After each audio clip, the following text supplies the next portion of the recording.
Et salut à tous, c'est Elodie de Cristal et Mandarine. Je vous retrouve aujourd'hui pour vous parler de naturopathie, puisque dans les prochains épisodes, on va faire une introduction à cette méthode complémentaire et naturelle pour prendre soin de vous et conjuguer votre bonheur au présent. C'est parti!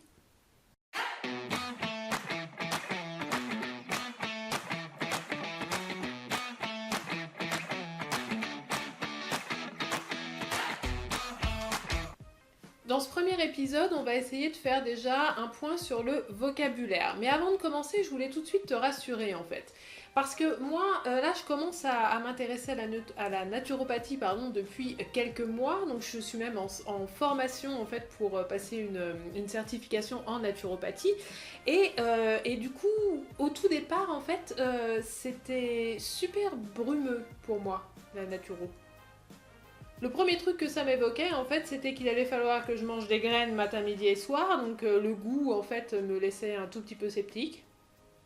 Le deuxième truc, c'était les balades en nature et en forêt, et moi, j'habite à Paris, donc on fait comment?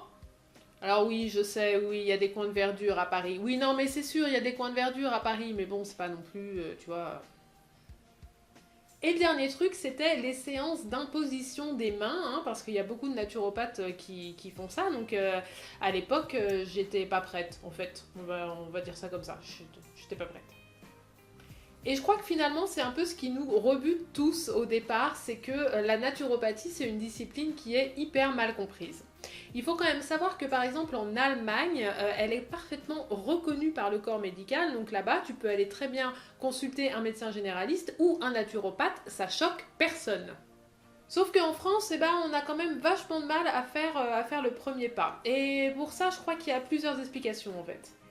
Déjà, il faut savoir qu'il y a au moins 70% des habitants de l'Union européenne qui ont testé une méthode de médecine complémentaire naturelle au moins une fois dans leur vie et qui ont été satisfaits. Donc déjà, c'est qu'on n'est pas complètement taré, ça c'est déjà pas mal.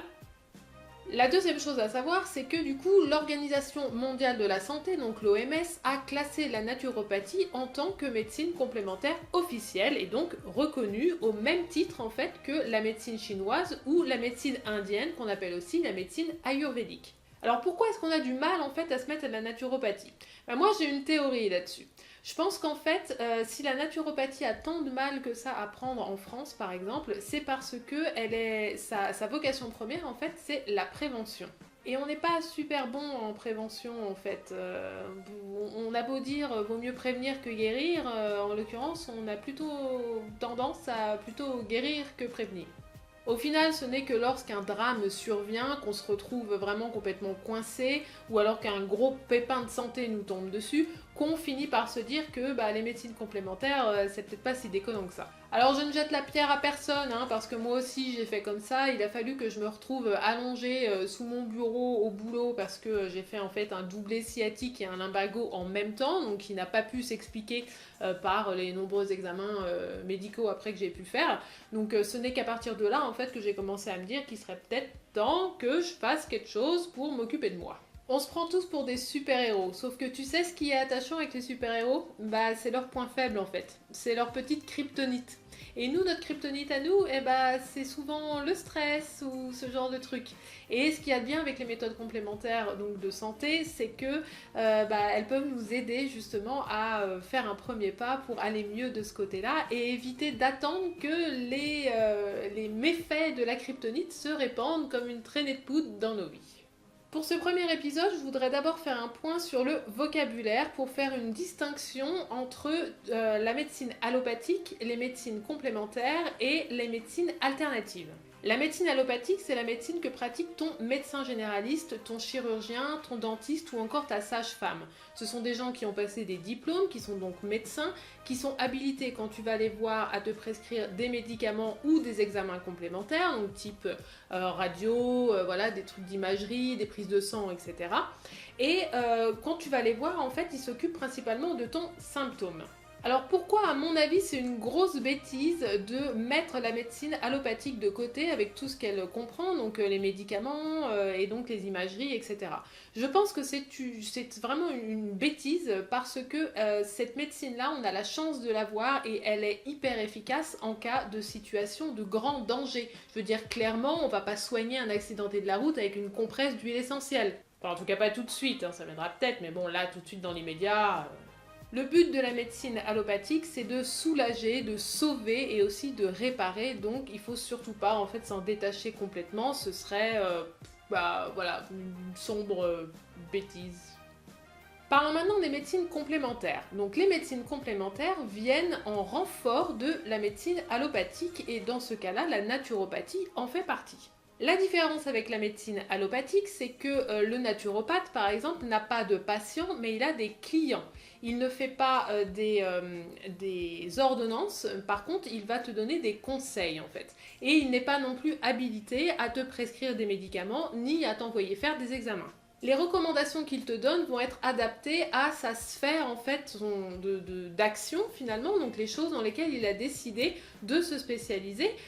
Et tu vas voir en fait un peu plus tard, on verra ça dans les prochains épisodes, mais tu verras que la sphère en fait d'action du naturopathe est hyper large. Pour te donner un exemple concret de médecine complémentaire qui a fonctionné pour moi, l'hiver dernier, on a soigné à la maison une toux sèche en fait en 2 jours sans passer par la case médecin ni la case pharmacie.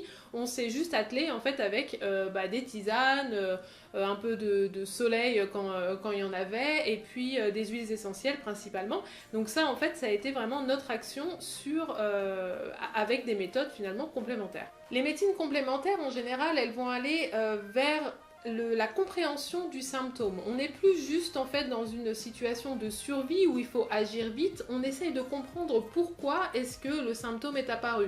Donc concrètement, pourquoi est-ce qu'on a mal au dos, pourquoi est-ce qu'on a la gorge qui pique, etc., etc., etc. Le spectre, encore une fois, est hyper large.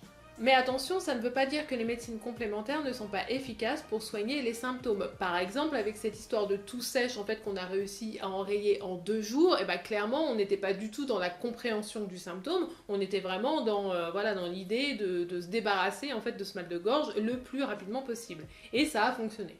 En revanche, en fait, cette expérience donc de médecine complémentaire a été l'occasion pour nous de repenser notre relation aux médicaments et du coup de faire un premier pas vers une vie plus saine.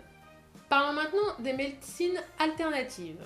Une médecine complémentaire qui viendrait remplacer un traitement de médicaments, par exemple, passerait directement dans la catégorie de la médecine alternative. C'est finalement ce que moi j'ai décidé de faire l'hiver dernier, plutôt que d'aller voir le médecin et de passer à la pharmacie, j'ai décidé d'utiliser donc des huiles essentielles, donc je suis passée en méthode alternative carrément, sans passer par le reste. Par contre, attention évidemment, un bon praticien en médecine complémentaire ne te demandera jamais d'arrêter ton traitement médicamenteux pour aller vers une méthode 100% naturelle. Ce serait tout simplement de l'inconscience. L'éthique professionnelle du thérapeute en fait en médecine complémentaire veut que il te conseille en fait des choses pour pourquoi pas adapter ton traitement par la suite, mais de toute façon si tu es déjà avec un traitement de médicaments et suivi par un médecin, normalement il devrait te conseiller en fait d'aller voir ton médecin, lui demander ce qu'il en pense, et puis pourquoi pas ajuster en fait sur la longueur ton traitement pour remplacer tranquillement. Mais encore une fois, si tu tombes sur quelqu'un qui pratique la médecine naturelle et qui te dit non, arrête tes médicaments et puis passe directement avec des huiles essentielles par exemple, non, là clairement faut quand même faut faire gaffe quoi. La démarche de médecine alternative, elle est personnelle et elle est aussi responsabilisante. Le tout, c'est vraiment en fait de toujours garder un bon sens quelque part. Néanmoins, c'est quand même vous qui devriez être aux commandes de votre santé et décider par vous-même, en tout état de conscience, j'ai envie de dire, si vous avez envie, par exemple, l'hiver prochain ou même là cet été, comme l'été arrive bientôt, de plutôt utiliser des méthodes naturelles plutôt que de passer à la pharmacie, quand cela vous semble en fait possible et envisageable. Encore une fois, personne ne doit vous forcer la main et évidemment si vous commencez à avoir une toux qui commence à dégénérer, et voilà, il faut aller voir le médecin pour voir si jamais il n'y a pas autre chose en fait, si jamais ça n'a pas muté en infection, dans quel cas, très honnêtement, de toute façon, il vous faudra des médicaments pour combattre l'infection, ce sera à mon avis beaucoup plus efficace. Voilà pour ce premier épisode d'introduction à la naturopathie dans lequel donc, je voulais vraiment faire un point sur le vocabulaire pour bien la situer. Donc tu auras compris que la naturopathie se situe dans le champ des médecines complémentaires et donc dans les prochains épisodes on verra exactement ce que fait le naturopathe, quels sont les outils qu'il a à sa disposition et puis voilà, je te parlerai un petit peu plus en détail donc, de la naturopathie. Si tu as des questions, n'hésite pas à les poser en commentaire, j'y répondrai volontiers dans les prochaines vidéos. Salut, bonne journée!